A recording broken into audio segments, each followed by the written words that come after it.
Boyga, huh? Let me charter a jet and take you to Ireland for St. Patrick's Day. Oh, you are so crazy. Of course I'm crazy. I'm delirious, sweetheart. We have been chin deep in trouble for so long, I practically learned to dog paddle in it. But look, here we are. We made it. Spring has sprung. We're together. We're better. Things are better. And I'm ridiculously rich. You got to take advantage of it. You've earned it, honey. You got to bite the big one. Big, bigger, biggest, you know? Ridiculously expensive. Come on, I tell you what. What about a Caribbean honeymoon, huh? Yeah, something like that. Or the Concorde to Paris. Oh. Right now, I would take you on a trip to the moon. Oh, the moon. Mm-hmm. Oh, baby, I want to go to the moon. I'm ready. What should I pack? Nothing. We're going naked. I'm going to make you happier than you ever thought happier could be. You do. You have. Yeah. You will. You promised to do so for the rest of your life. Or at least this afternoon. Oh. What's that? What's what? That? That. That's nothing. Yeah. That is nothing. That is PV? nothing. That is the Pine Valley Valley University. catalog. Okay, it came in the mail at work. I was looking at it. Admission requirements? Yeah. You thinking about going to college? No, I'm not. I am thinking. No, maybe. sweetheart, going back to college. I think that's a great idea. I'm so proud of you. You know, college, what a concept. Look, I was just looking at it, okay? I was just looking to see what was required to be a social worker. Well, probably a bachelor's degree and a master's in social work. Yeah, it would take forever. Not necessarily. Ever heard of accelerated courses? They do give credit for what they call life experience. In which case you could have your PhD and not even know it. Oh, listen, you know, Dixie, Cooney, Martin, social worker. I like the sound. It's got a great ring to it. I love it. You do? Absolutely. Sweetheart, listen, you are by far the best patient advocate that hospital has ever seen. For all you know, you could study, work hard, and graduate to your own office. Oh, come on. Let's not get big like this. No. You know, I'm just dreaming. Hey, there is nothing wrong with dreaming. People do it all the time. It's perfectly natural. And some people, a rare select handful, actually manage to work hard enough and catch enough luck to make those dreams come true. Like you. Like you. Like both of us. There's one problem. I don't think I'm smart enough to go to college, Dad. Give me you learned the wine business practically overnight, like in a week. As far as I'm concerned, intellectually, there is nothing you can't do. What if I'm too old? Oh, that's true. You are ancient. Oh! Oh, listen, okay? Look, you know, compared to college, the stuff you taught Ted, that was really difficult, you know? Going back to school will be like a walk in the park. Listen, the only thing you need to graduate magna cum laude is a little wine humor there. Magnum is a little... Anyway, is smarts, which you've got, money, which I've got, and somebody to make you peanut butter and jelly sandwiches for junior while you're studying. Honey, between the two of us, you and I got this thing licked. You would do that for me? In a second, I'd do anything for you.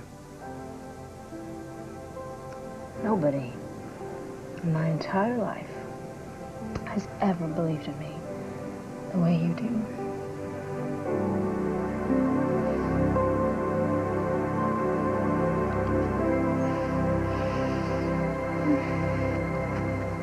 Mr. Cortlandt, I'm sorry if I did anything to give you a bad impression of me.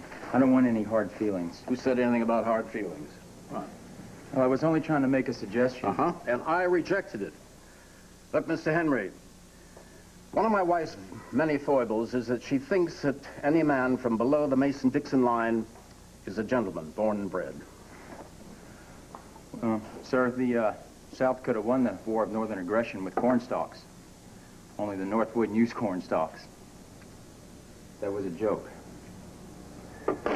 As I was saying, to me, you are simply an employee. My impression will be based on your output, your delivery of a day's work for a day's pay. Now, I'm not one of those touchy-feelies, 90s kind of bosses who feel that the workplace here is a kind of extended family. If you're looking for that sort of thing, you might as well go down the street and apply for work at that New Age vegetarian place. I understand they start every workday with 40 minutes of yoga and sharing. Now, here at the Cluck Cluck Chicken Shack, we cook our chickens quick and we sell them even quicker, and there are no arguments. Any questions? Or you're just like he said you were. I'm a social worker, Mr. McIntyre, and as such, my primary concern is my client, Jamal Wilson. Well, that's great. That means we're on the same team, because Jamal is my primary concern, too. From a child's perspective, a father appearing out of nowhere can be quite unsettling.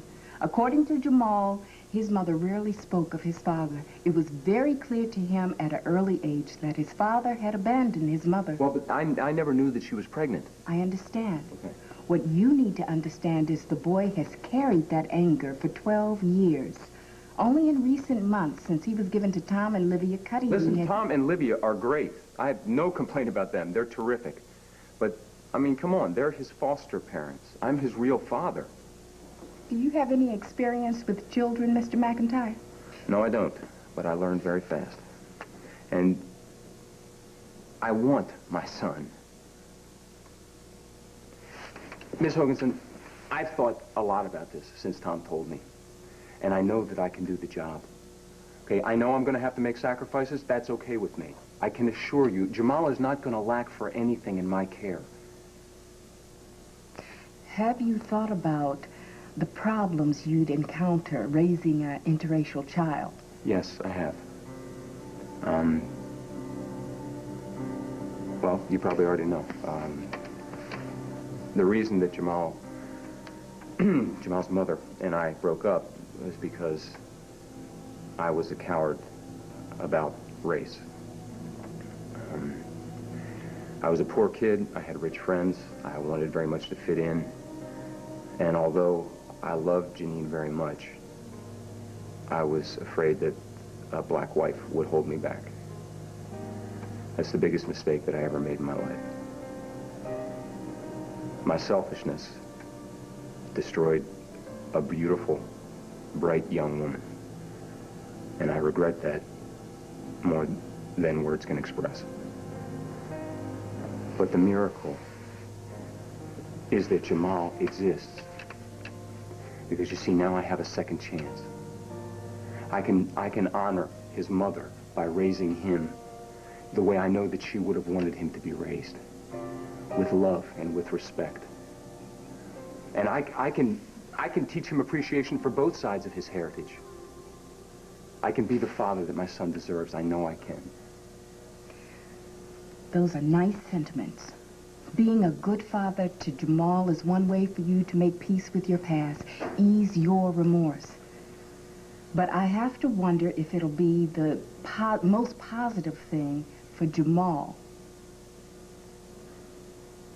Jamal loved his mother very much. He has gruesome memories of what she went through alone. I know that I've got my work cut out for me. I'm not wearing rose-colored glasses. I'm really not. And Jamal and I, we have already gotten off to a horrendously bad start. Don't worry, we'll handle this the right way. And what exactly is the right way, Tom? That's a very good question. I wish I had the answer. Dad, I made the team. Well, all right. Third base. Way to go, pal. Mom, you're home. She's home. I'm doing well. I guess all those hours we played catch really paid off. Congratulations. We're very proud of you, son. Something's wrong, isn't it? We have some news. Hey, if you can't chaperone the junior high school dance, I can live with it. Well, it's bigger news than that. About the adoption? Look, we found someone. Someone showed up, Jamal. Your father. My father? The guy who walked out on my mom before I was born? He's not my dad. I hate that creep.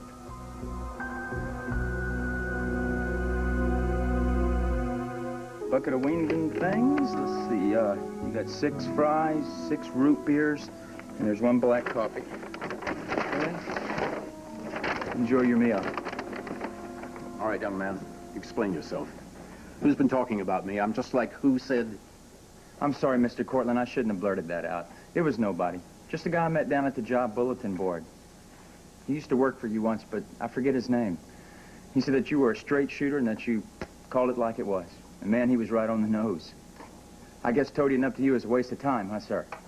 If you ask anybody, toadying up to me is a pitiful waste of time. Well, I got the message. Well, see that you remember it. I'll be out back. Yes, sir.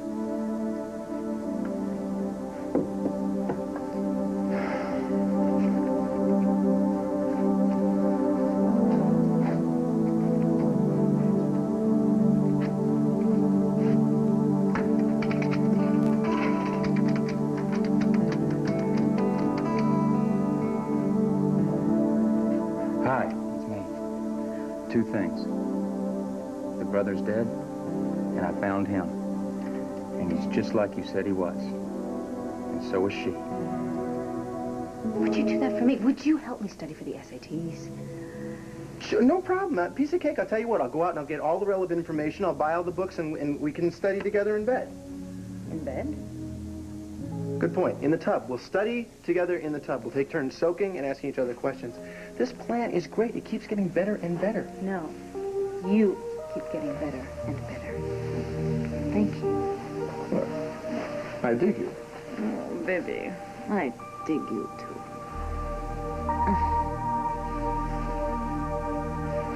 And even though he stole my watch and he threw the proxies in the incinerator, this kid has got this little spark. He's got this determination that he is going to win, regardless of what the odds are.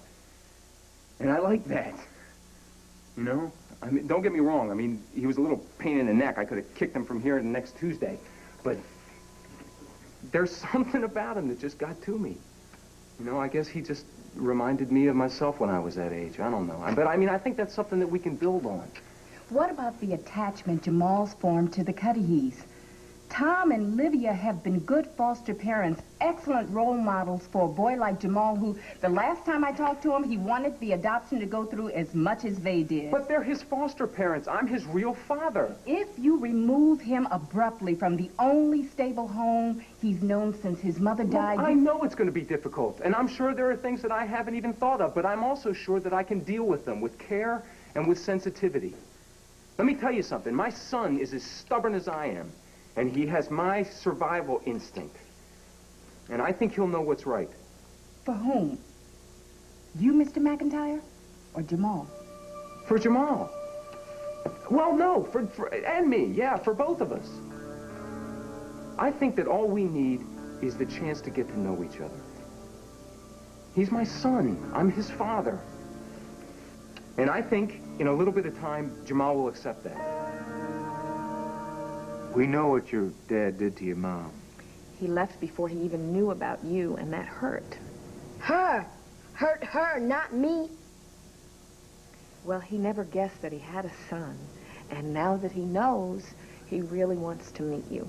He says he's very sorry about the past, Jamal. What about the adoption? Does this change any of that stuff? Probably has to. Why? Why now? When stuff's finally starting to be okay. I know how you feel, Jamal. We feel the same way.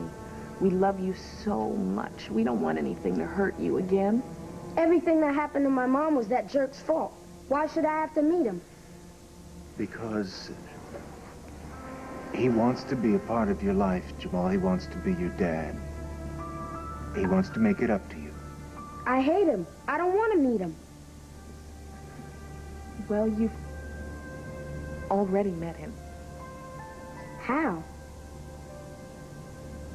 Your father is Alec McIntyre. No. Yes. Alec McIntyre. No. He's your father. No, he's not my father. I'm not his son. Nobody can make me be his son. No one. Jamal?